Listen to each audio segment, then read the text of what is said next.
You know what?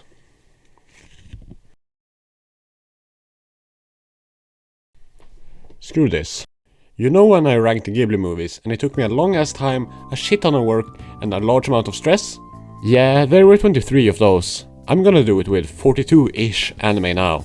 Let's do it in alphabetical order to really drive the Shafrilla's plagiarism home.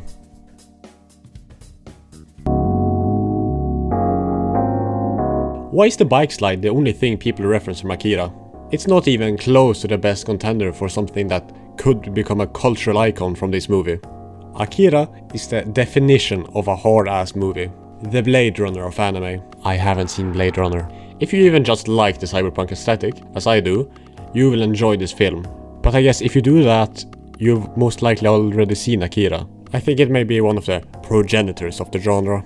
It's got the quintessential cyberpunk story at least. Rebels and street gangs fighting against an evil megacorp / government, I can't really remember, that has touched into a power beyond their understanding in a dirty future.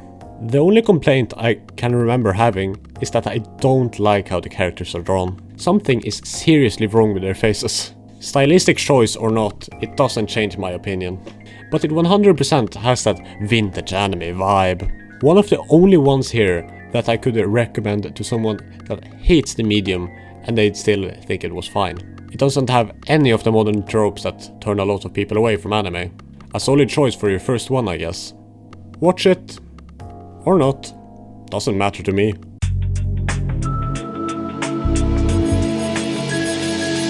AOT. AOT. AOT. What more can I say? Everyone knows that Attack on Titan is fantastic, especially the first 3 seasons. It took a little dip once Mappa took over, but it's still amazing. Oh, I know what I can talk about. Heron apologists. What is wrong with them? Spoilers for season 4, I guess. Skip to wherever I put the timestamp. Skip there to avoid them. 3, 2, 1. Okay. I'm 100% not saying that Marley was in the right, but for the only solution to be to kill 90% of the world's populace doesn't seem quite right. I wouldn't have a problem with it if it was just isolated to the show itself, because it treats it as a horrible thing it is. The problem lies with the online fans who pick Aaron's side. How can you see a character such as Flock and think, yeah, he's the sane and rational one? Also Gabby, I get why she's despised, but I also don't think people have reading comprehension skills above the levels of a toddler. Yeah, her killing Sasha was anger-inducing, but the show would be worse without her. You need to show Marley's indoctrination and the propaganda's effect on the youth. She's the result of 5 minutes on the woke liberal agenda. Amen, brother. And the ending isn't that bad. Or maybe more likely, I'm just big stupid dum-dum. It's not the best, though. I know ending the cycle of hatred is a tall order, but it seemed like the show would have a solution to it. But no. Humanity is doomed to repeat the same mistakes until the end of time, and the Titans are destined to return. Realistic, I guess, but I thought it would be too cheesy, and that's the reason why people called it a Mickey Mouse ass ending. My other problem is that the attempt to redeem Eren was kinda pathetic. It made Talk No Jutsu look like peak writing. I like super duper happy endings, which I knew I wouldn't get here, but man, I didn't expect the credits to do such a number on me. Outside of Mappa finally figuring out that the Attack on Titan songs should link together, that was a really depressing look into the unstoppable flow of time. Basically the ending isn't that bad, and people were just overreacting at the time, but at the same time it isn't flawless.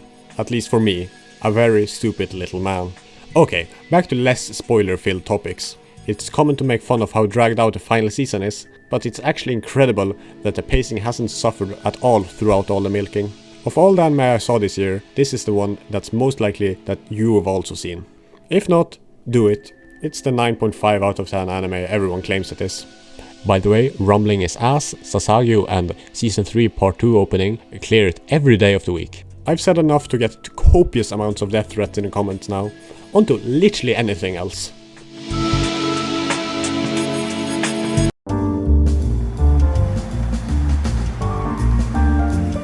Baccano is a silly little show.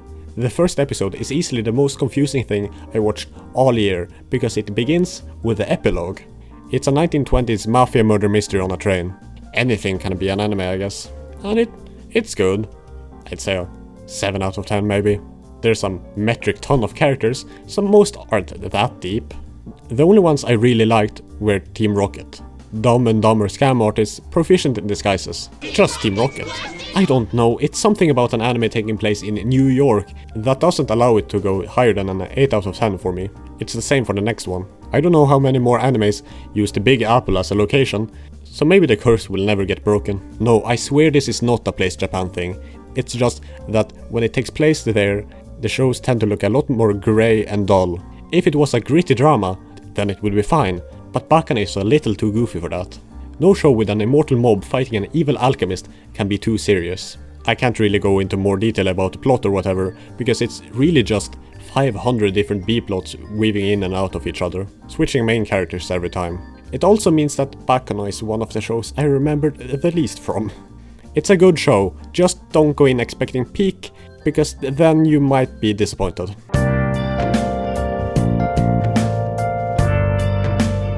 Kekkai Sensen, or Blood Blockade Battlefront, is contrary to the name, a very pleasant show. True comfort media material, because it has no plot, basically no stakes, banger soundtrack, really fun characters, and a cool setting. It has it all. Well, I guess season 1 does have a plot, but apparently it doesn't even happen in the manga, so I don't know. The premise is that New York has merged with another world, so now aliens and humans coexist there. The MC goes on a trip there with his sister, but an eldritch being appears and gives him the 6 eyes while making his sister blind. He then returns later to try to remove his Sharingan and heal his sister's eyesight. But then he just kinda gets silly with it with a local alien police force for 2 seasons. He is also completely useless in combat, which is usually one of my least favorite tropes, but it actually works here. A miracle. I guess that's the benefit of having 0 stakes. He also knows how bad he is and isn't too upset about it, which is nice. But BBB's strongest point is absolutely the world building. The entire series has the vibe of good filler episodes, which may sound like an insult to it, but there's one major benefit to filler. It expands the world and makes it feel more lived in. Following these random people in this weird-ass city makes it feel real in a way. Though sometimes it clashes with a lack of plot, like when they introduce the gap between worlds, filled with vampires that's planning to invade and nothing happens with it. Oh, the things I would do for a season 3. If you're feeling down or have just finished something intense and need something chill, Blood Blockade Battlefront is easily the best choice here.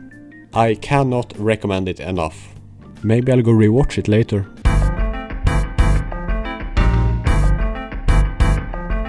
This is the first of a few I watched with others, namely twitch.tv/Moinen and what do I call him?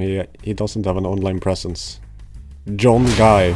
But what this means is that I could not take this show seriously for even a single second. Because when you watch with friends, every single little thing will be nitpicked by me. I don't really remember a lot from this one. The other ones we watched after it kind of overshadowed Blue Period. What I do remember is 3 things. 1. Oh yeah, forgot to mention what the show is about. Guy wants to paint. But the advice and the realizations about the medium felt incredibly basic. Maybe it's because I also watched all the Giblos this year that I feel this way. Those are amazing at doing this sort of thing. This kind of falls flat in comparison. Even of all things, Yusuke's confidant in Persona 5 does the struggling artist thing a lot better, in my opinion. The next complaint though is stupid. Now 2. Every character is so very horny for the main guy. It's not a harem anime, they just all look like they want to step on him and it really doesn't fit with the rest of the show. Maybe this one is a bit exaggerated, because we joked a lot about it while watching, and I'm just talking out my ass. Wouldn't be the first time. 3. For a show about art, the art style really isn't a focus. There couldn't be a reference sheet for characters for this show, because their faces change a shit ton from one show to the next, like to a comedic extent. But I also think it could have benefited from a more experimental art style instead of the bland modern anime style. The budget was definitely too small for this, but imagine if every episode had a different art style that shifted depending on the episode's content and what the MC was dealing with at the moment. As you learned more, the art would become more complex. You could have an episode in the regular art style if you learned realism or something, or maybe you'd rotoscope that one. If he's learning perspective, use 3D animation. Stuff like that would have been amazing, but I'm basically pitching another show at this point. Maybe it would have taken away from the art pieces he looks at in the show, but maybe not. Like when he sees the angel painting for the first time.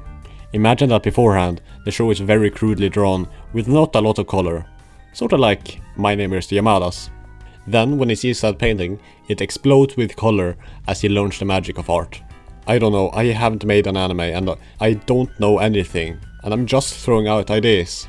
And as I said, it's probably because of a lack of budget. But as it stands, the only really artistic piece of the show is the opening, but even that feels a bit too rigid for me. Blue Period could have been fantastic if it just had more love. But as it is, it probably has the most missed potential of everything I watched this year. It's sad. You know what isn't though?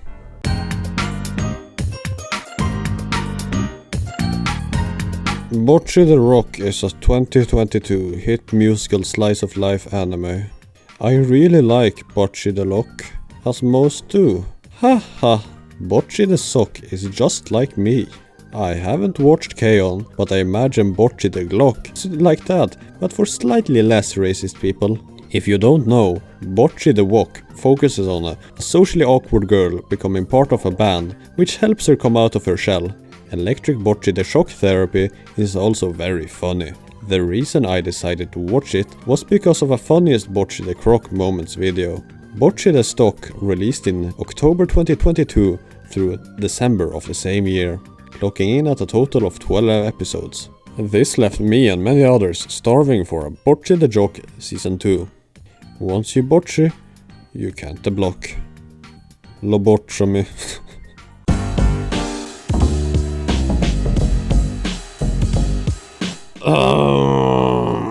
How am I gonna talk about Chainsaw Man? It's the only anime here that I'm also caught up to in the manga, and most of the good shit hasn't been adapted yet. If you're wondering how much there's left to animate and if you should read it too, after the movie for the next arc, something I predicted, then maybe one 26 episode season or two 13 episode ones. That's not counting part 2, I don't really know if that's ever gonna be adapted. Do with that what you will. But enough preamble. Chainsaw Man. One of the most widely misrepresented anime in the online landscape. People see it as the horniest thing ever created because of illiterate freaks. But it's... God, how am I supposed to do this without spoiling the manga? Dennis Hacksaw is a poor boy and nobody loves him, except his weird ass dog. Now he's a dog saw. Go kill some demons for the Public Safety Committee.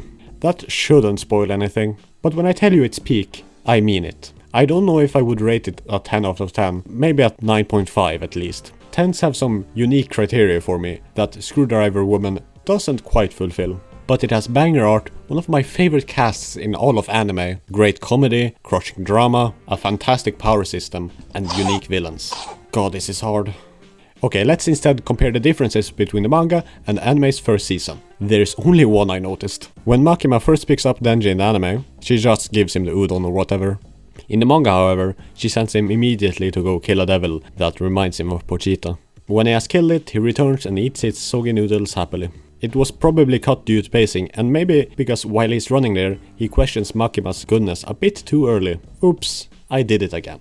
I can't talk about this anymore. Go watch it or read it before I spoil something big. Like how I was spoiled about Bang DDR and the worst way possible. You're welcome!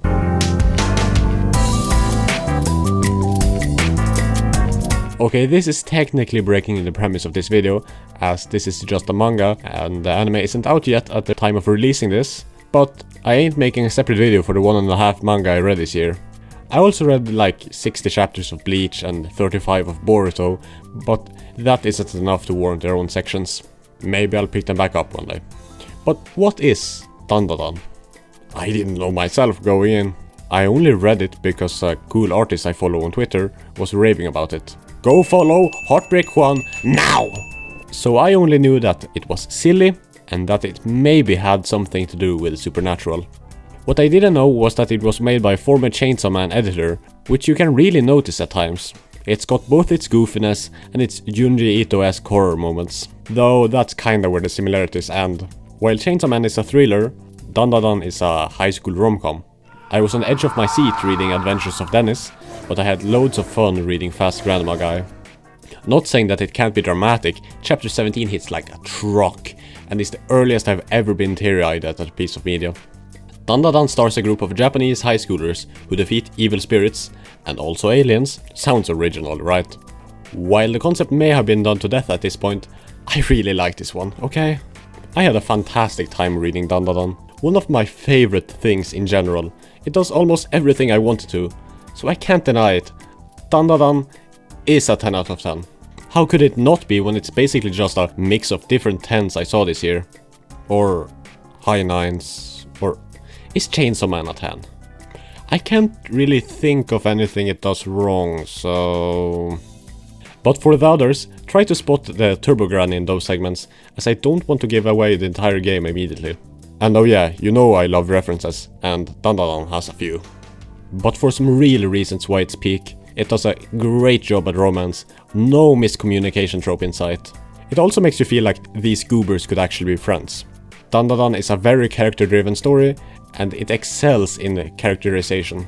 It doesn't take long for the newly introduced guy to become your favorite. It's also very funny. The mystery, the drama, the intrigue, the romance, the comedy. Dandadan does it all. Read it or wait for the anime, but you need to experience it one way or another. Now, back to the actual animes.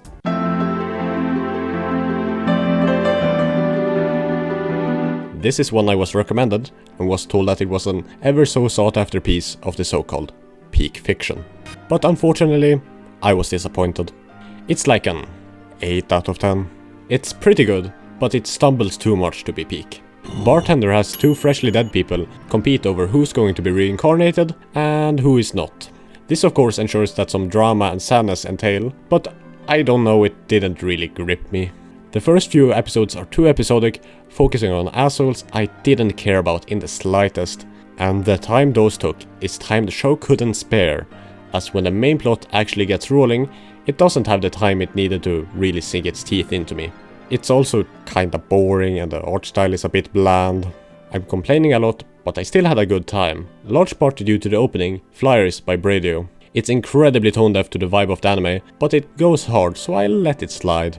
The show also becomes unwatchable if you suffer from the same rotted brain as I do, as it's basically just The Velvet Room, the anime. A motionless white-haired person welcoming lost souls to another world, summoning doohickeys in overly dramatic ways. I haven't played Persona 3 yet, but isn't there a scene with Elizabeth in a bar? I was just waiting for Igor to pop up at any moment. Spoiler! It even has the attendants realizing their old boss isn't as good as he seems. Spoiler over! That was probably what dampened my enjoyment of Death Parade the most. Every time I got invested, my brain went...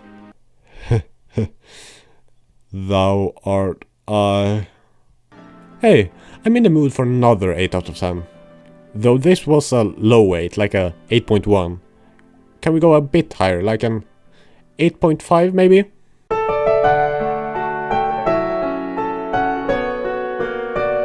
Did I really watch Demon Slayer this year? It feels like it was ages ago. It's here, so I guess I must have. First off, those who call Demon Slayer mid hate fun. No ifs or buts about it. Yes, the plot is simple. I don't care. It's like a theme park ride in anime form. Tengen vs Gyatoro is one of the most hype fights ever. The last season's Swordsmith Village, as well as the start of the first season, could maybe be called mid. They don't have the sauce that the rest of the show has, but I still had a good time watching them, mostly carried by the characters. They're just so silly. A real gaggle of goobers. Among the Demon Slayers, they share a collective IQ of 5, and there's nothing I like more in an anime than the entire main cast being stupid. But the main focus is obviously the animation. Sui mama! Everyone and their mother knows that Ufotable has got the juice. Every named attack gets you going. The first Hinokami Kagura hits different, and every single one of the 5 million times Zenitsu's thunder-breathing first form, Thunderclap. Oh yeah! The sound design as well.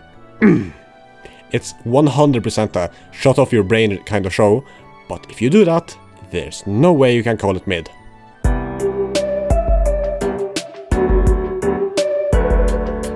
Huh. Because of how I structured the list, Erased is the first of the time travel shows I will talk about. So I guess I'll say it now. If a show features time travel, it's almost guaranteed to be at least a 9 out of 10. Hey, would you look at that? This show is a 9 out of 10. Weird how that works out.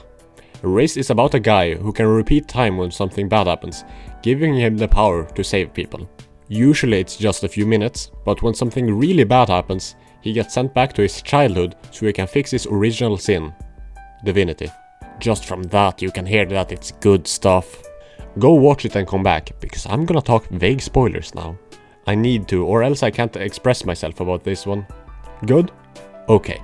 This show could easily have been a 10 out of 10 if it just had a different ending. I don't like neutral endings, especially in time travel stories. Boo-hoo realism, I don't care. I want to see the characters end up happy, not this shit. It's like a fake ending in a game. And that brings us to my second complaint. That being that Persona has definitely rewired my brain at this point, because like Death Parade, reference mode took over. Spoilers for Erased and Persona 4 ahead. Okay, we have our young protagonist trying to solve a murder case in a small town. Through inexplicable means, he knows who is going to be targeted. So with the help of his friends, he tries to save a girl associated with snow and the color red, who is also in a bad situation with her family. And then there's the villain, a murderer who the main character thought he could trust. A young man who wears a suit and a red tie. The villain also sees himself as the mirror version of the main guy. Adachi, Adachi, Adachi. I need help.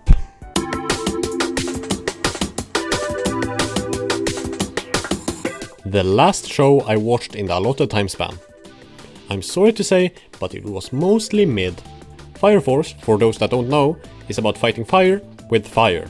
It's mostly pretty bland and cookie cutter, but it also has bad attempts at comedy and tamaki. Or not the character herself, but just her power and how she's treated. Icky gross ew. But throughout all that shit, there is an exception. The strongest schizophrenic in history, Arthur. He and Todo from JJK have made me realize what my favorite trope in anime is. It isn't the stupid main character as previously thought. No, we have to go further, into the psych ward territory. I feel sorry that he's stuck in this series. Free my boy. It wasn't all bad though. The final fight had some sauce, and the first opening, but especially the first ending, go crazy. Unfortunately, the second opening sounds like Guilty Gear at home, and the second ending, I actually don't remember how it sounds. I didn't watch season 2, partly because time was running out, but mostly due to the fact that I heard it was a lot worse than the first one. Maybe one day. I know the characters get ridiculously strong by the end, but is that in season 2 or is it just a manga? If it's animated, maybe I'll watch it out of sheer curiosity. If you for some reason really liked specifically My Hero Academia season 1, or just want a basic shonen anime on in the background, this is perfect for that. What I watched doesn't have enough bones for me to pick apart here. Even though I only go surface level on all of these shows, that sentiment felt extra true here.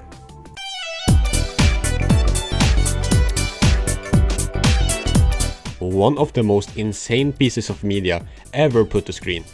FLCL or Fooly Cooly is 6 30-minute episodes made by the team that would eventually form Studio Trigger. It's about puberty and growing up, but it's told in the most bizarre way possible. Okay, it's hard to explain, so let me just describe the events of the first episode. So the series starts off with the main character and his older brother's girlfriend chilling by a bridge. His brother is in America, so the girl is using the 12-year-old as a substitute.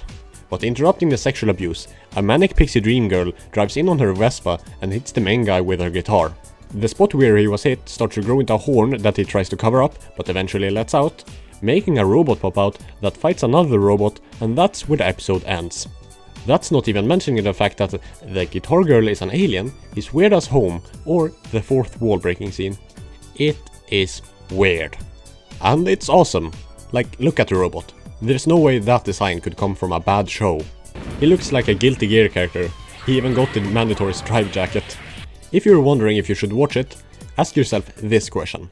Could I understand the final 2 episodes of Eva? If the answer is yes, you will get the show. If not, it's debatable. No, it's not some you need 5 quadrillion IQ to understand Fooly Cooly. It's just so you don't waste your time on something you won't like. Even though the show can be really loud, it can also be really subtle in its storytelling. I got to mention this, but as an Exocite enjoyer and a Kill Bill connoisseur, watching this show is even more of a fever dream. Because Killian Billiam really likes putting clips from the show in his songs. About Last Night, the best song on Ramona, fight me, and maybe Passion Fruits, Slow Jam Moogie and Then There's Me all have sections that's just dubbed fully coolly. Also, it apparently contributed a lot to the grunge aesthetic and basically created the Manic Pixie Dream Girl trope. Just thought I'd mention it. Now, onto something even more awesome.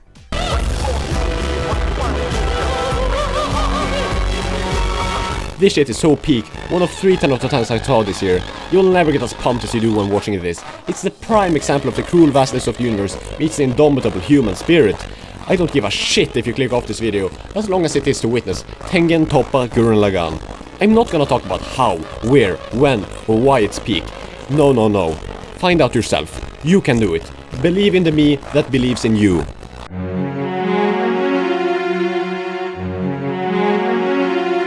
Oh man, this show is so close to being a 10 out of 10.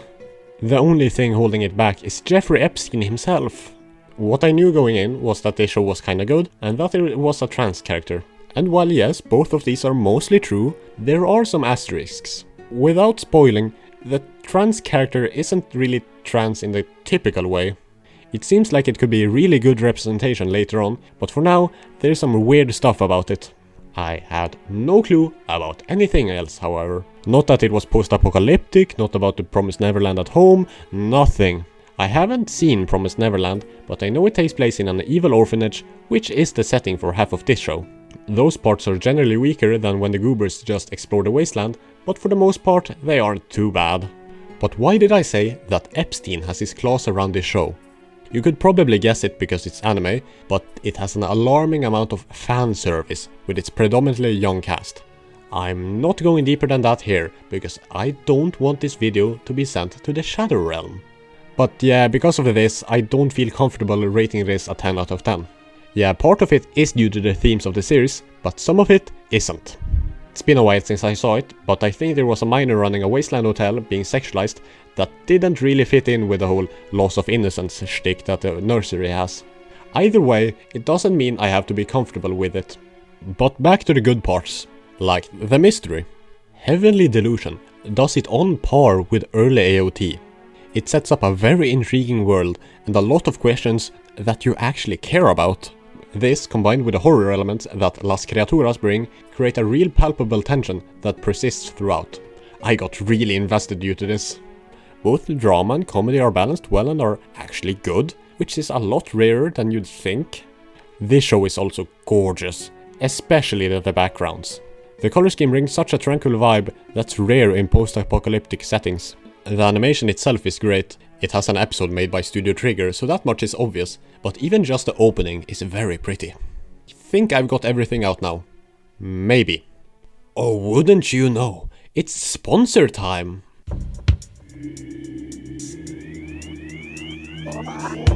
This section of the video isn't sponsored by Hellsing Ultimate, brought to you by twitch.tv/moiden. Hellsing Ultimate is an intense action anime, where vampires and ghouls roam the land. Take up the hunt against them with one of many unique characters. Click on the link down below to get 4 heroes for free, as well as 10,000 silver. I got John Hellsing, Felicia Police Girl, Steve Vatican, and Integer Wingding Facebook Hellsing. Who did you get? Join millions of watchers worldwide and hunt those pesky old soldiers from the fallen evil empire. Boasting an impressive 8.35 on my anime list, Hellsing Ultimate is beloved by casuals and critics alike. Hellsing Ultimate is probably the funniest show ever created, as long as you watch it with friends, most likely enhanced by alcohol. Wouldn't know, can't drink. It is hilarious. Thanks again to twitch.tv/moinen, not the sponsor of today's video, and a place for the mentally ill.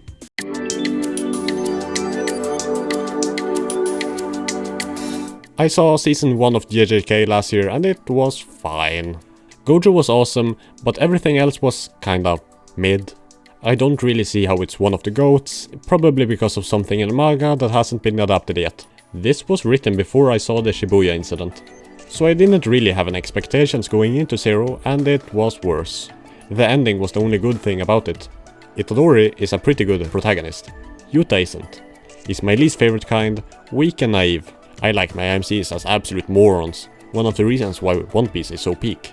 Geto and Racist Gojo were the peaks of this one, and neither are the main character. I don't know, I don't really care about JJK, even though I really try, but I don't have much else to say. Now, Season 2, on the other hand.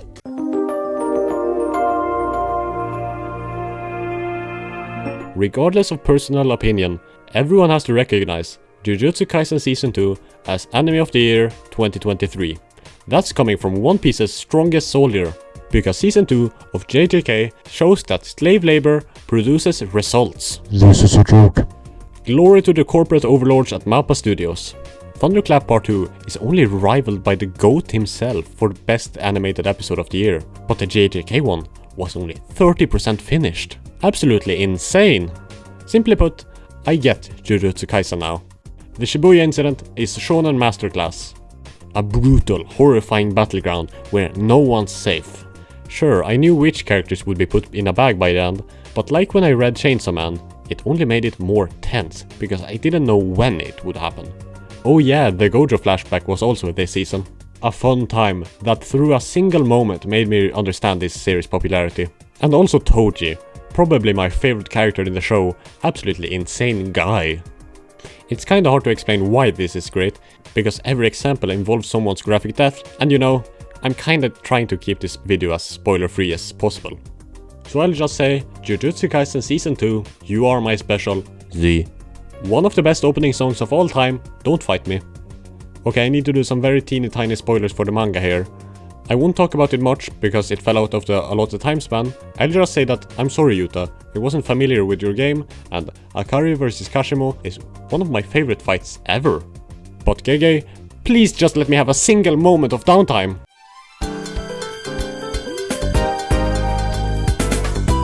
Before you ask, yes, I watched the dub. It was kinda funny, but it could be a smidge too Reddit at times. Nothing that made me burst out laughing, no real knee slapper, but still a very fun show. Everyone knows the premise of this show, but I'll explain anyway. It's two overly dramatic high schoolers trying to win the war of love by making the other confess first. They then get themselves into wacky and zany situations where they have to prove themselves stronger than their opponent. Just because I don't find a comedy funny, doesn't mean I don't like it. It sounds backward, doesn't it? I don't know, something flips in my brain when I watch an unfunny comedy that makes me more invested in the story than basically everything else I've ever seen. I've found myself on the edge of my seat watching shitty B-movie rom-coms, not that this is one. Kaguya is a very good anime. Because even though the focus is on the funnies, the show does drama and romance surprisingly well.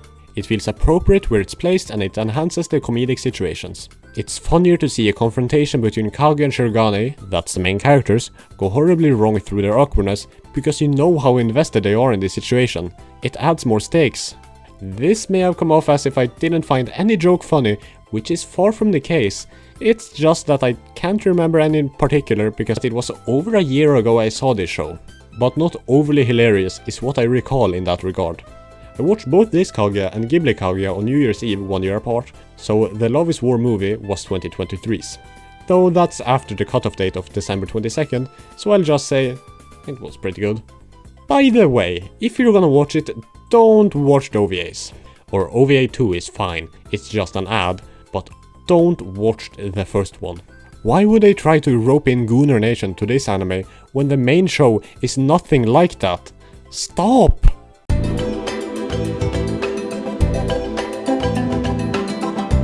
Jesus Christ, what was that? What? Why did it... What? Someone has to go check the hard drive of the Made in Abyss mangaka. Something is definitely wrong with him. I don't even want to talk about those parts of the show. Shit was so gross. But on to the less disturbing parts. Anguish for the whole family! Yeah, I will spoil this watch for you. I don't want you to dive into the abyss unprepared. It could destroy you. So the series starts off tricking you into thinking it could be kinda like a Cartoon Network show. I remember one episode really felt like something like Adventure Time. But then, it's torture time. Not saying more than that. The premise is that there's a big hole, the abyss, and the main character's mom went down there and never came back up. The main character wants to find her, so with the help of Reginald Robot, she goes down. The problem? The deeper you go into the abyss, the harder it is to ascend. Eventually just straight up killing you if you want to go back. So the first season gets the ball rolling, the movie is torture, and the second season is somehow an even more depressive version of the Chimera Ant arc from Hunter x Hunter. It's really good at times, but I can only recommend it if you're feeling too good about life and need to be brought back down. But it's also kinda icky and fetishy sometimes. Ew.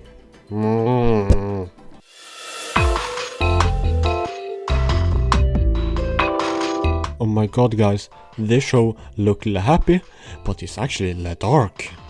Everyone and their mother knows that Madoka Magica may look like a normal magical girl anime, but it's actually pretty gruesome. I didn't know to what extent going in, and I thought it was going to be a lot worse. Maybe it's because I'd already seen Made in Abyss at that point, or it's just that a lot of things have topped it since its release. Sure, some bad stuff happens, but it's mostly implied, not shown, and even when it is, it's nowhere near as gory as the last one. Regardless, it's still a fantastic show. My best description of it is lesbian diet Steins Gate. Don't worry, I'll get to you, my sweet prince.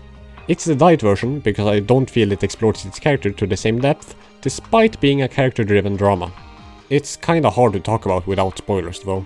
What I can say is that I love the art direction. Most of the time it has that standard late 2000s, early 2010s empty anime feel, which is good, but then it goes completely zany with it as soon as a witch appears. Holy shit did they cook! If this doesn't convince you to watch it, I don't know what will. Did you know that this show is still not over? I for sure didn't. The main anime ends in a way that could have a follow-up or just be open-ended. But then movie 3 comes out and continues the plot. 1 and 2 are recaps. It in turn ends in a way that demands a sequel. Movie 3 came out in 2013. Movie 4 is coming in 2024. I can't imagine how hard it must have been for the die-hard fans. They're truly God's strongest soldiers. By the way, excluding Kiki's Delivery Service, this is the first magical girl anime I've seen. I thought about watching like Cardcaptor Sakura or Sailor Moon beforehand, but I didn't want to. So maybe my experience would have been different if I did.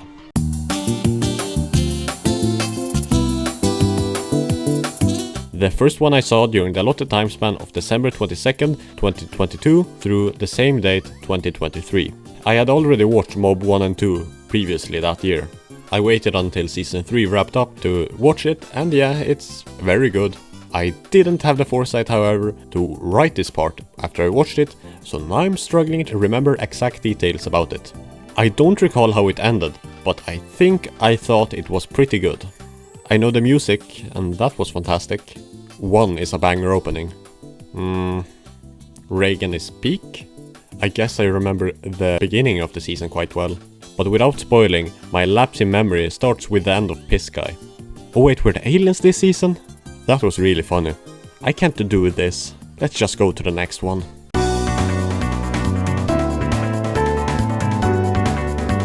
My Hero Academia is fine, you guys are just mean. It for sure isn't high art, but it is entertaining. I'd say only the first season lives up to the moniker Mid-Hero Academia. It had the same vibe as watching the Pokemon anime Derogatory. The other seasons were better. I was really feeling the show in season 3 and 4, but after that, something happened. Season 5 and 6 are good. There's just a piece missing. It feels like it activates true shonen mode and melts together the entire sidecast because the power creep couldn't keep them relevant, and only laser focuses on a couple characters. MHA is not as guilty of this crime as the next one on this list, but it's still an issue. It leads the show to feel disconnected from its own beginning. At this point, that has only begun, and I think season 7 will only widen the gap. At best, My Hero Academia feels like what a good X-Men adaptation should be like, mixing high school drama with awesome hero missions. That balance is seldom achieved here, the school setting is swept aside 95% of the time to focus more on the heroing. Like my biggest wish for this show was to have a filler episode or an OVA that just focuses on non-hero society. How does the day-to-day life look like in a world where most people have superpowers? Then they said that only heroes are allowed to use their quirks, and I was disappointed. I was imagining something akin to Zootopia, where they really visualize the world with people who have drastically different abilities. Sure, it's more realistic to have restrictions, but it's also less fun. Spoilers, I guess, for this part. Going in, I knew that Deku would get more quirks, but I didn't know how. This leads to my most unique complaint about the show, completely founded in my own delusion, because I also knew that All for One could take others' quirks. So I makeshifted my own little fanfiction that Deku could receive others' quirks through more consensual means. Like when All Might's body died, he would be able to transfer his power to the one with One for All. Deku would then build up his repertoire of powers from his fallen comrades, and you'd have an actual connection to the power and the user. As this, we just have a shell of a character connected to a boring power. Now I'm just complaining. I said I liked the show. And yeah, it has its good parts. Really good character design, much better at handling a large cast than the next one on the list, though still not perfect. Fun villains, and another example. But whatever you like about it, there is another one that does it better. A League of Villains, Naruto. Believing in yourself, Gurren Lagann. The corrupt bureaucracy that governs heroes, Chainsaw Man. Want more sexism? Well, take your pick. Shonen has many options. Oh well. Maybe I would love it if it was the first thing I ever saw. Who knows?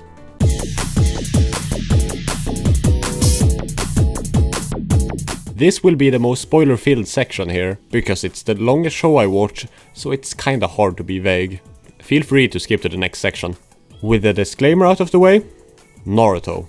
Now I have 2 out of the big 3 down. It's a pretty good show overall if you don't watch the filler. If I was forced to watch every filler episode of OG Naruto, I don't think I would make it. Some filler is good, like Kakashi face reveal, Kakashi Anbu, Kakashi face reveal 2, Kakashi... Naruto is kinda too long to talk about overall, so let me summarize my thoughts on each arc in like a sentence. Land of Waves. Overrated but fine. I like a lot of stuff in it, but to say that it's one of the best arcs in the big 3 is absurd. Chunin exams. Really good. I don't need to say much about Gaara vs Lee. Some other fights were cool, but it had some major pacing issues with the third Hokage dying for like 12 episodes. Tsunade Retrieval. It is average. I like when we got to see Naruto train, something that just stops later. Sasuke Retrieval. Weirdly paced at times, Shoji and Neji should have died where they were meant to, Drunken Fist is awesome, Naruto vs Sasuke 1 is really cool. Filler? I'ma kill myself. Now Shippuden. Gaara Retrieval. First few episodes of Shippuden were banging, but it kinda lost the sauce as it went on. Gaara vs Deidara was really cool. I like Sakura and Shio vs Sasori a lot more than most. Naruto himself was easily the weakest point here, just jumping angrily on some trees for like 30 episodes. Sasuke Retrieval Part 2.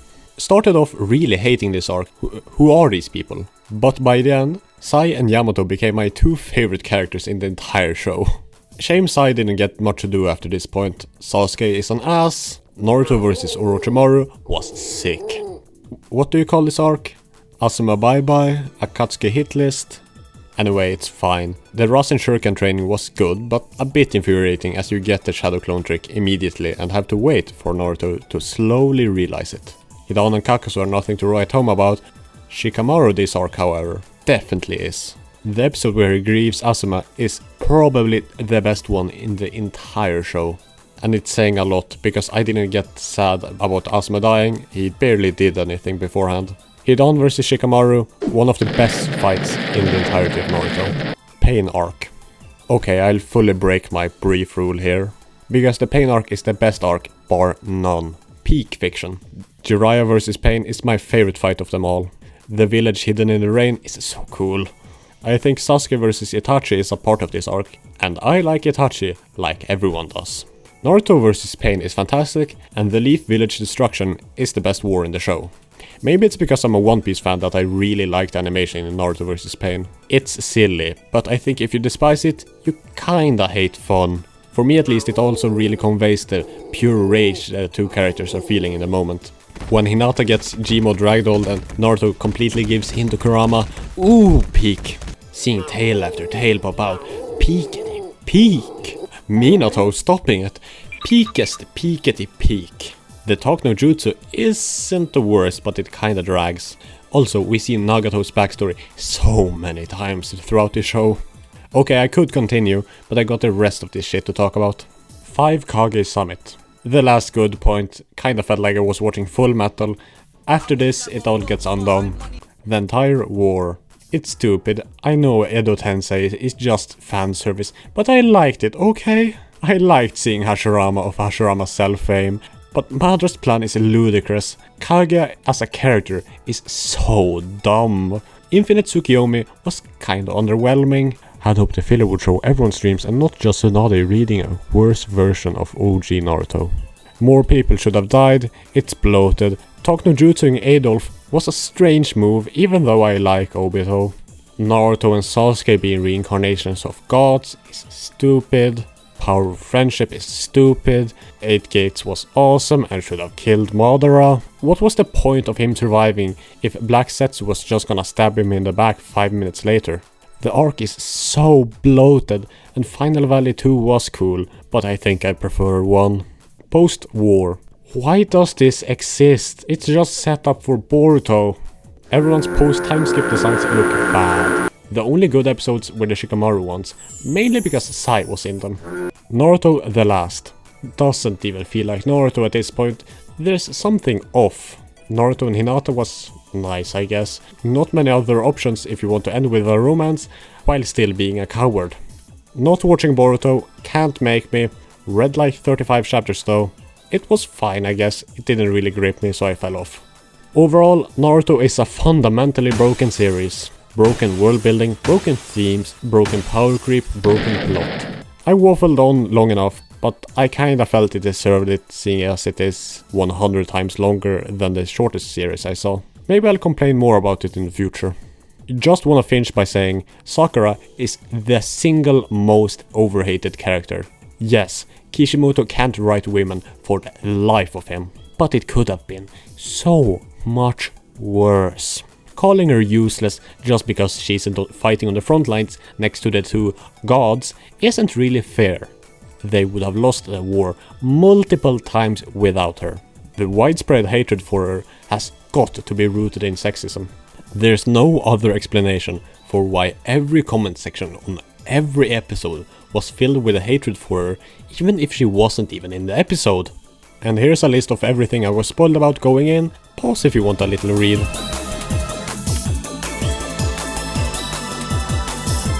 I knew about every single character except for Kabuto, Sai, Yamato and Suigetsu. 3 of them are awesome, 1 is Kabuto. Okay, I will make a separate video detailing how I would change Naruto. This section is way too long already.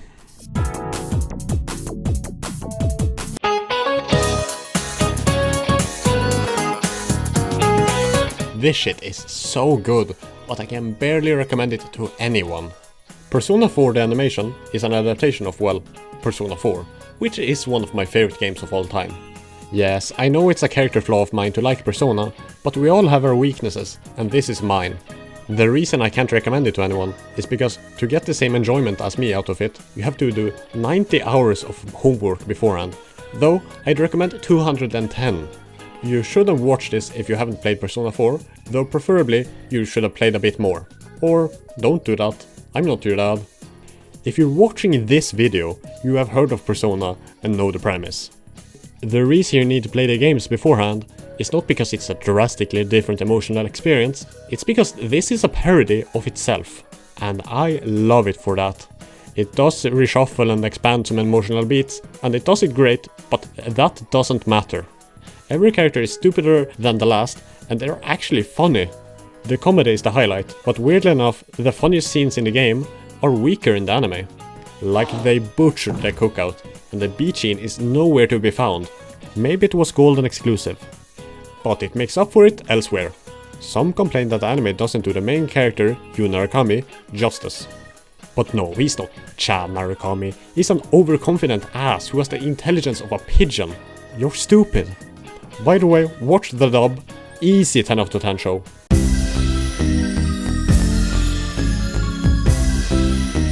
There are 2 versions of yourself out there. One before and one after you've seen Pop Team Epic. They may look and act similarly, but trust me, they are 2 entirely different entities. Calling it a show isn't exactly right. It's like Nichijou for brain-rotted Twitter users. Shorter bits, more self-referential, less consistency, and so much more stupid. Every episode is half the length it looks, because the other half is the so-called rebroadcast edition, where it's the same episode again, but with a male voice cast.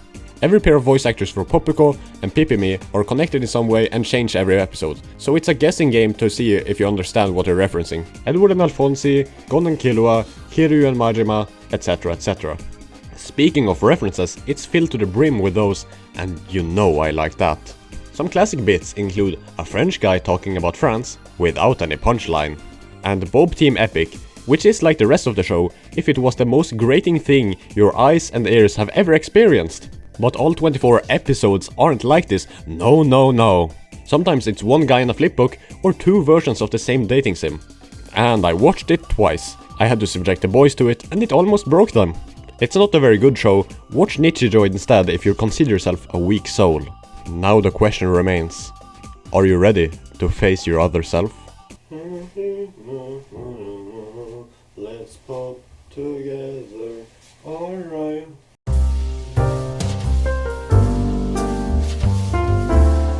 Why is this show named that? With that title, you'd expect Hornibait a la Dress Up Darling, but no, this is Steins Gate Light. I'll get to that in due time, oh don't you worry. But the main character needs to solve multiple girls' problems because of made-up science. One is fading from reality, one loops time, one has a clone, etc. The girls also match pretty well personality-wise to Steins Gate. As long as it involves time travel, my brain refuses to accept it as anything but really good. I also saw the movie, and it's kinda stupid, but I also like kinda stupid. And if you're worried about the title like I was, the reason it's called that is because the girl that's fading from reality can't be seen by anyone, so she thought she should wear the most attention-grabbing thing she could, which then the main character notices. She then proceeds to wear it one more time throughout the entire show. That's it. Or I guess he wears it once too. It can be considered a show for annoying people because John main character can be a bit too Reddit at times, and the main romance can feel a bit too catered to Discord couples, which I guess is the main demographic. I don't know what else to say, it's a really good show and could probably satiate the hunger for more time travel after you finished Erased and upcoming Peak. I'll cover more time travel thoughts there.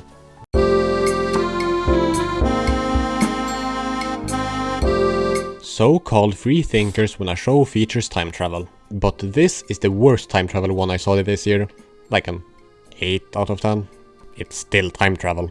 Isekai guy can revive at checkpoints when he dies, so he tries to save everyone around him. Its main flaw is that it isn't my beloved, and I can't blame it for that. Rezero tries to do what Steins Gate succeeds in, that being breaking its main character mentally. I know I've been me-triding the gate throughout this entire video and not judge these animes on their own merit, but once you've seen the goat, the others just feel like sheep. They like the razzle-dazzle, the pizzazz, the sauce that Steins Gate provides. Though I'm very sorry if I overhyped Steins for you if you decide to watch it. Then, and only then, are you allowed to drop a keep yourself safe down in the comments. Oh yeah, I have to talk about Rezero. I was vibing with season 1 up until the knighting ceremony. I really can't handle embarrassing scenes, and that one was the worst one I've ever seen. Then it doesn't stop. It just goes on, and Subaru just keeps making an ass out of himself. Sure, that's the point and shows that he isn't perfect. Counterpoint, Steins Gate does it better. Anyway, it recovers during his little chat, you know the one. That was fantastic. And then the ice movie happens and it's the most boring thing you've ever seen. I can't stand that little cat. He reminds me too much of Morgana Persona 5 and I wanted to treat him like his namesake. Season 2 and 2.5 are the diet versions of Made in Abyss, Golden City of the Scorching Sun, I guess. Overall, the show is satisfactory. At times it can be a little too waifu-y. There is almost a rule to never show more than 2 male characters on screen at the same time. Some of the characters can feel a bit too marketable. Even if you've never heard of the show, you for sure know Rem and Felix. They're almost the show's mascots or ads in the shape of characters. There I go being negative again. I can't seem to praise it for too long. It's an isekai after all.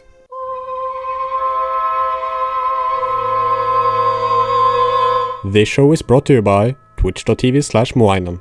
Yet another one I watched with the lads, and because of that, it's a truly stupid show. So a sociopathic redditor gets pushed onto the rail tracks by an employee he unjustly fired. But instead of immediately dying, time freezes and God starts talking to him. But due to his Reddit nature, he starts arguing with this so-called being X. He's a devout follower of r/atheism and denies this obvious proof of a higher power. Being X becomes so pissed that he sentences John Reddit to be reincarnated as a little girl in early 20th century, definitely not Germany. They decide to join the military's magic division and soon lead their own troops, all while denying God and being just the worst. I don't think I need to say anything else. You get it. While it may be dumb, it's not on Hellsing's level, and therefore it is worse.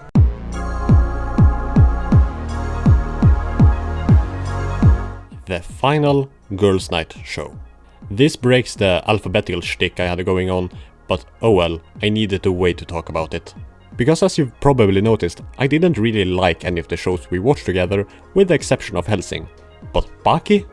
It was worse than all the others combined. But the clips I saw on his Twitter were hilarious. Yeah, they were.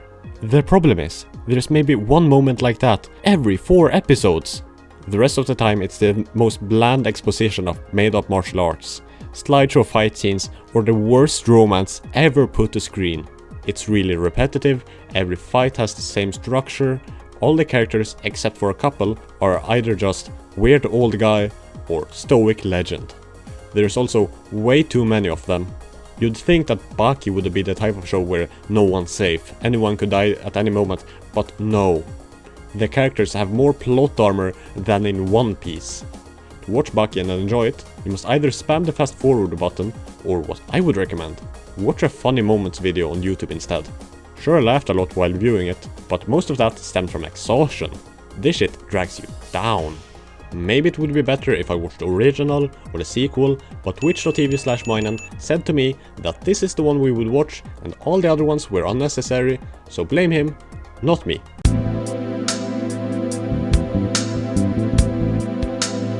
Samurai Champloo is like if the creator of Cowboy Bebop thought, what if I made something good?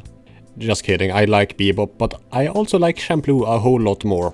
Plot? Dum Dumber and Jin embark on a journey to find a smelly samurai, though the focus lies on the characters themselves. It's very episodic, which I think works in its favor, though you may disagree. Like with BBB, it enriches the world and makes it feel like they have actually traveled quite a bit. But what this show is mostly remembered for these days is that it's one of the progenitors of lo-fi hip-hop. And hearing the music in Samurai Champloo was kinda surreal. It really made me realize how much of that genre today is just bland schlock. Yes, there is still good stuff out there, but a lot of lo-fi tracks sound almost AI generated to me. Combine it all and you get a character-driven, episodic anime with good music. That's what I call the comfort show. One of the strongest contenders for a rewatch here, it's peak.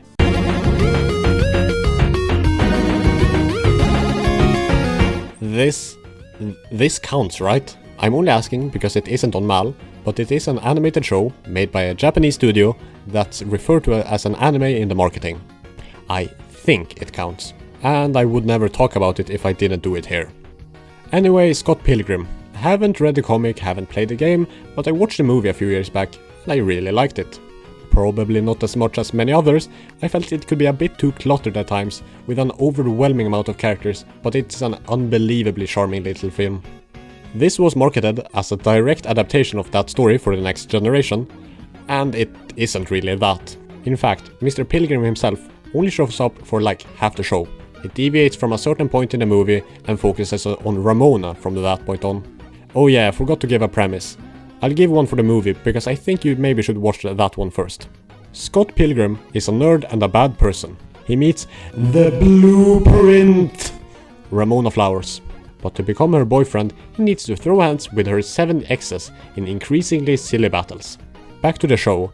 This may be a controversial opinion, but I think I prefer this one to the movie. I think the movie wins in charm. There's no live action movie quite like it, and it serves as a base for this show to build upon. But I at least prefer the finished cake to just its base.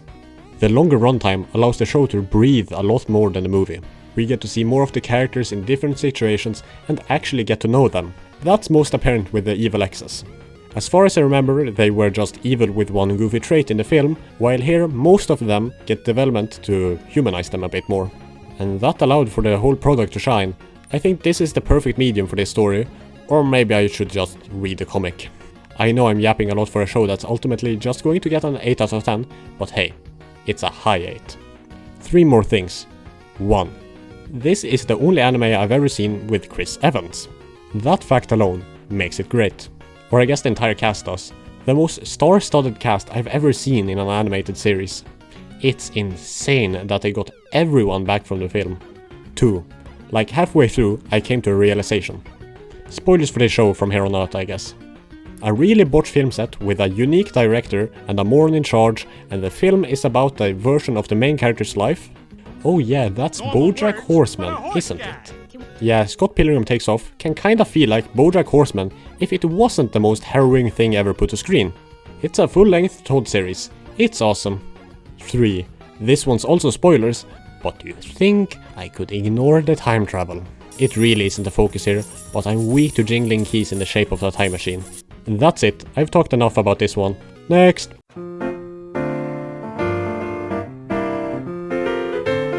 Spike's Family is a perfectly fine show. It's not bad, but it isn't great. You already know the premise, but it's a spy, an assassin and a telepathic child that pretend to be a family, and wouldn't you know, they slowly become a real one. A good premise, but the show itself doesn't really do much. The characters are charming enough, it has a nice vibe and the action scenes are fun. It really tries to be funny, but I don't think I came close to laughing even once. If I wanted to watch a low-stake anime with a bunch of goobers and occasional fight scenes, I'd rather just rewatch BBB. I haven't watched season 2, but from the little I've heard, it seems like it's more of the same, so I'm not really in a rush to get back into it. I can see why so many people like it, and don't get me wrong, I don't dislike it. It's just that compared to the other shows I watched this year, Spike's Family doesn't really do much to stand out. Okay, I've gotten all the complaining out of me, because now it's time to glaze.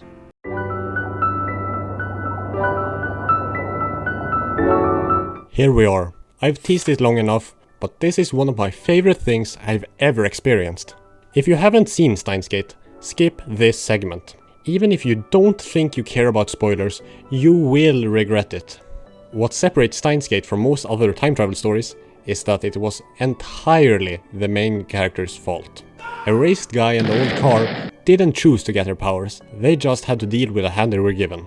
Okabe Rintaro is completely at fault for the mess he got himself in. That's why his breakdown works better than Subaru's. I would say that Okabe is my nominee for the character who has gone through the most pain ever. From watching Mayuri die thousands if not millions of times, ruining his friends' lives, to failing to save Kurisu. That's just the OG, because in Zero he has his AI girlfriend keep him in the dumps, he causes the apocalypse, and he uses the time leap machine thousands of times in a row, which is described as excruciating pain. Hoim Kyoma, the GOAT, for real for real. A show with Steins Gate sidecast should by no means be good. A girl with serious brain damage, tsundere, incel, catgirl maid, trans character who is played for the typical trap jokes, and I don't even want to get into how Maho is treated. But Steins Gate manages it. It works. Everything is accounted for and thought out. If you had a galaxy level intellect, you could probably see every twist it throws at you from a mile away, but for me at least, I saw it from the character's perspective and was blind to the consequences. Every minute detail matters, nothing is overlooked, and it makes it oh so satisfying to watch. I could ramble on and on and on and on and on and on about this show, but look at how long this video already is. I would like to have it done in this century, so I'll cut it short here. There are 3 10 out of 10 animes on this list. Chainsaw Man and Dandadan count as manga. It's harder to recommend than Gurren Lagann because of its sidecast, and as you'll see in a moment, it has the most convoluted watch order of anything ever. It's easier to get into than Persona 4 the animation, because it doesn't require homework though.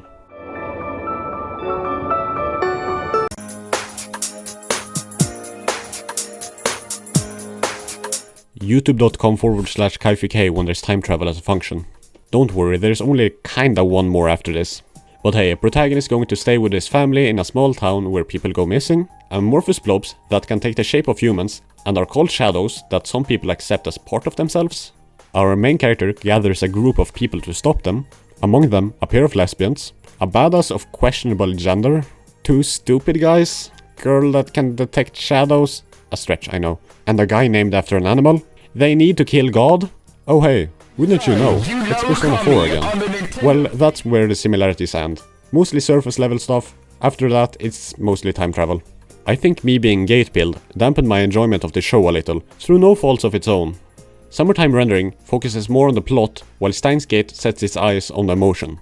It avoids almost every cliché known to man very impressively, except for the fan service and the weird romances, gotta keep those. Though because of that, you realize that some of them were necessary to get you invested. Not to say I wasn't, just not to the same extent as Peak Gate. Stuff like the sidecasts getting their memories implanted in them after every loop means that there's not the same sense of isolation as in Steins Gate, Madoka or Erased. It's a double-edged sword that harms the emotional impact, but it helps the plot progress faster and makes it stand out among its contemporaries.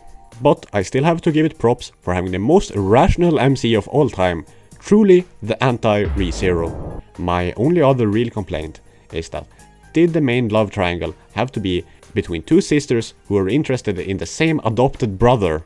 Couldn't he just be a childhood friend instead? Best way to describe Summertime Rendering is like if Made in Abyss, Steins Gate and Rascal Does Not Dream of Bunny Girl Senpai melted together. Objectively good show, an 8 out of 10 for most of the run, but the final few episodes bump it up to a 9. Watch Steins Gate instead. Spoilers! I just needed to get this out there. The final battle probably looks so stupid out of context, but at the same time, it's Magatsu Inuba, so Persona 4 wins again. Also neat that in the final timeline, they never were siblings, so the romance feels less icky. But they may also remember the other loops, in which case it's still kinda gross. Truly Schrödinger's incest.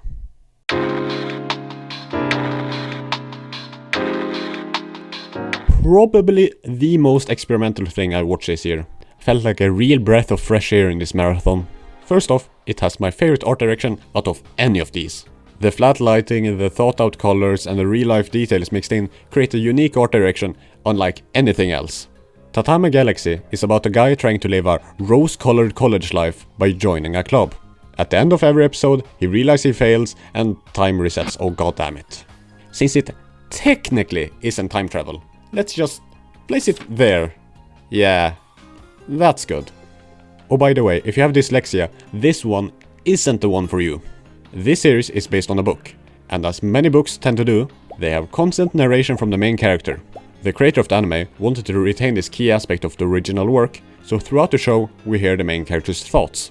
But they are really fast and can be kinda complex. So when I wanted to appreciate the visuals of the anime, I was stuck with a reading exercise. I would have watched the dub, but I couldn't find it. By the end though, I had adapted and could enjoy the show fully.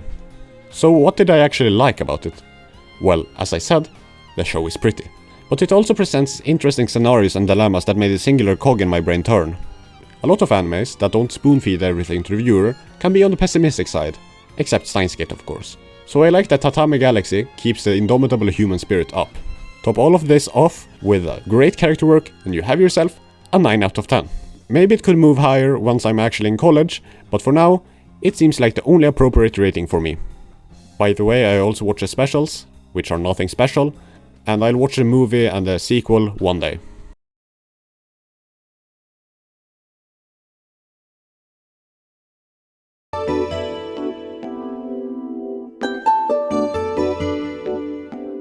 The Boy and the Heron is a very good movie. In my Ghibli ranking, it would fit between Ponyo and Kiki, with the potential to move up higher on a rewatch. It's a lot more open to interpretation than the others, and my stupid ass probably didn't catch everything on my first watch. But from what I did get, it's basically every Ghibli movie mixed together. While that can be said for Earwig too, that's harassment, while this is flirting. Let's just go down the list. Spoilers for a lot of things really. Spirited Away. Ocean world with spirits, and MC gets help from a young woman on a boat. Howl's Moving Castle. Wizards, the fire magic, and the general design on locations. Laputa Castle in the Sky. The villain is a pompous ass that thinks he deserves the magic. Lots of shots with architecture brimming with the nature. The Wind Rises. World War II setting, the That May Explains, sick wife. Grave of the Fireflies. Main character's mom burned to death in a hospital during World War II. Nausicaa of the Valley of the Wind. There were bugs at one point on a dying world. Pompoko. Animal Revolution. When morning was there, main character befriends a relative who is, thanks to messing with time, the same age as them. Tales from Earthsea. Dying world, European magic setting, and the wizard design. My Neighbor Totoro. The entrance to the other world.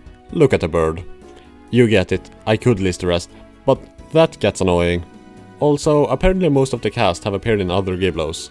Not looking up who is who though, too much work. Does it break my Ghibli theory?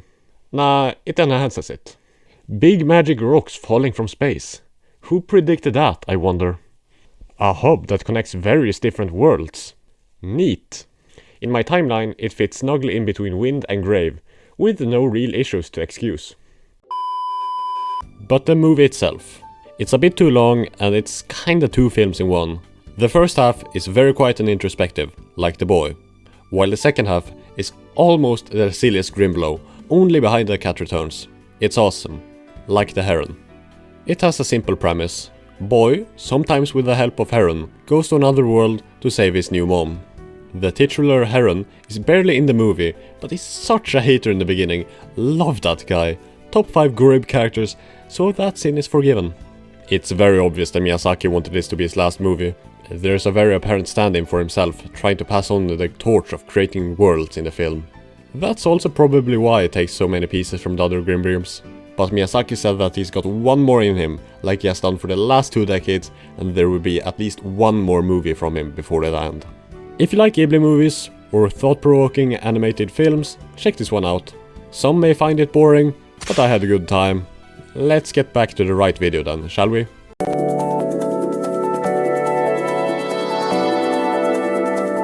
The only anime with Spunkelberg in it, so an automatic 10 out of 10. Nah, it's more like a 7, don't like Sprinkpink that much.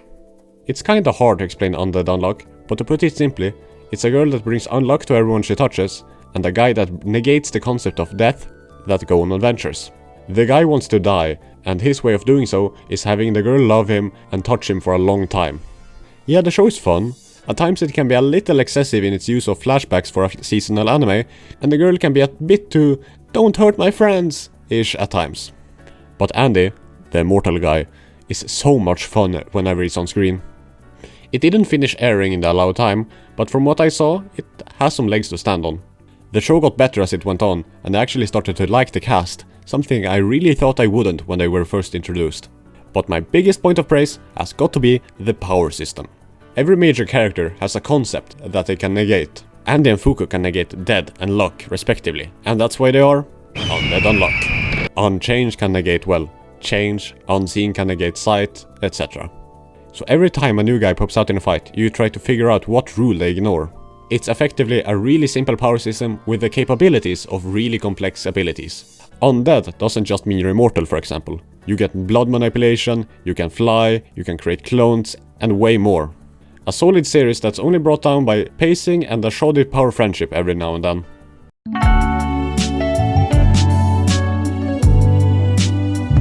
The only show here that I didn't finish. Not because it's egregiously bad, I just didn't feel like it. I watched like 13 episodes, but then other stuff came in the way and I never got the urge to go back and finish it. Urusei Yatsura is a comedy where occasionally something funny happens, but most of the time it's just sexual harassment. Maybe watching the OG would have been better, because watching the new one makes you realize that, hey, maybe the medium has progressed over the last like 40 years.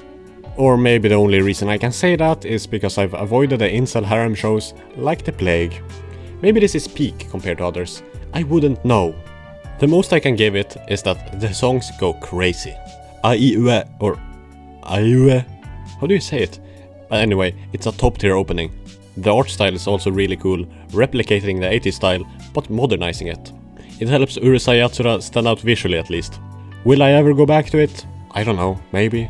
I'm not in a rush or anything, but it wasn't awful.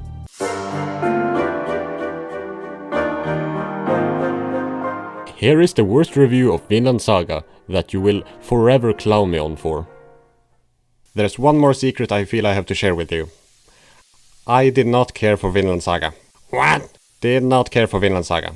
How can you even say that, Dad? Didn't like it. Peter, it's like the perfect This is anime. what everyone always says. Whenever they say, Thorfinn, Canute. I mean, have you seen Askeladd? fine character, did not like the series. What didn't you like about It it? insists upon itself. What? It insists upon What itself. does that even mean? I just don't care for Vikings. It's such a boring setting. You know, I can't even get through. I've never even finished the series. I've never You've seen never season 2. seen season 2. How can you even say you don't like it if you haven't given it a chance? I agree with Stewie. It's not really I fair. know he doesn't have enemies in season 2. I'd probably Yeah, like it's a that scene. great scene. I love that scene. I have no interest in what they're talking about. Yes, war is bad. I know that. I watched 23 movies in like a month that beat that into my skull. You know what, It's Peter? a message that bears The repeating. message they're giving is one of subtle compassion and humanity. Something you seem to lack. I love Gurren Lagann.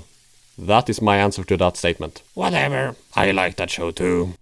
So yeah, it's like a 7.5 out of 10.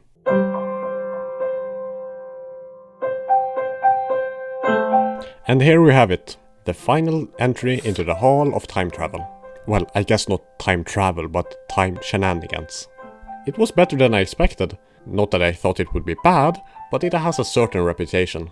People say Your Name has no substance whatsoever, and it's just a very pretty but very shallow movie. And while it may not be the deepest thing you'll ever watch, I found it very engaging. I can't give a premise, because I have no idea how to summarize it without spoiling it. How I best could describe it is as follows. Guy who has only seen Ghibli movies watches another anime movie. Getting major Ghibli vibes from this. It's very reminiscent of When Marnie Was There at times, and as you may know, I really like When Marnie Was There. My only real complaint is the ending. Vague endings are doo-doo. I don't want to think for myself, I want the movie to tell me that they all lived happily ever after. I thought that Your Name was good, but almost everyone thinks that on some level. On to something more interesting.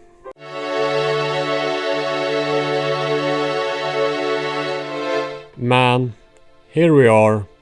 The final one, Yu Hakusho. It's both a really good show, as well as a really bad one. The premise is basically Urameshi Yusuke, a spirit realm detective who throws hands with monsters.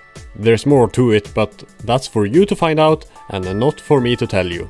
The first 25-ish episodes were kinda hard to get through. After the first 3 episodes, which are really good, they completely stop cooking for 20 episodes. That's when they go back into the kitchen and whip up the exquisite 14-course meal that the Dark Tournament is.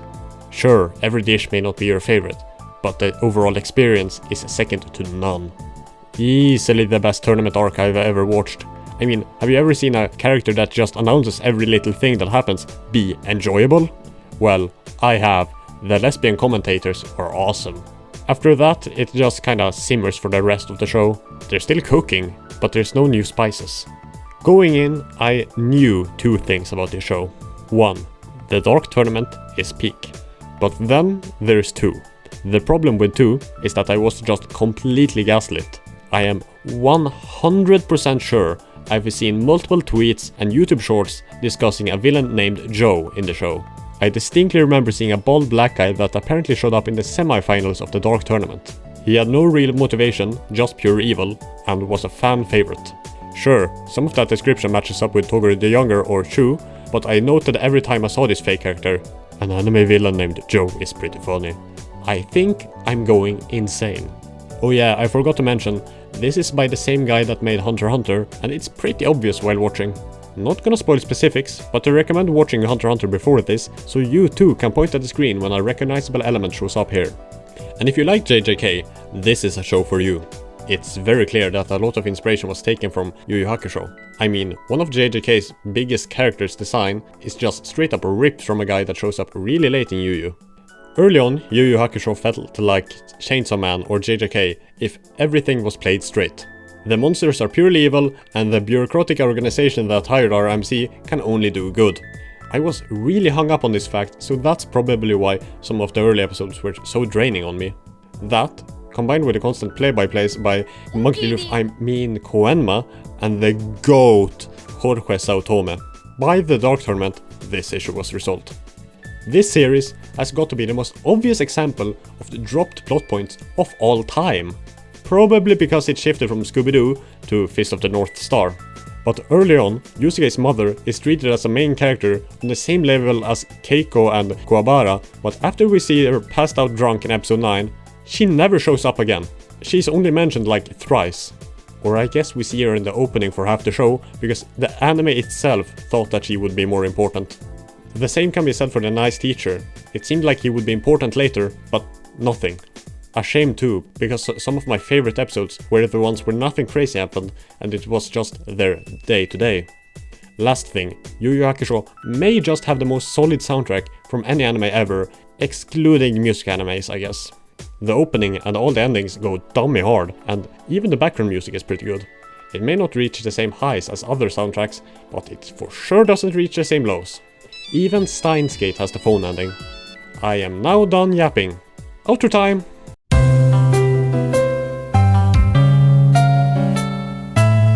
So that was everything, huh? When I first had the idea for this video, like 1.5 years ago, I never intended for it to get this big. It took way longer than I wanted it to, and I have no idea when this is coming out. I want to start streaming soon, and I'll do a pseudo-sequel there, ranking every single anime opening and ending I've ever heard. So be on the lookout for that. I've talked long enough. Remember to like and subscribe, follow me on Twitter, or they'll put me in the device again. Bye!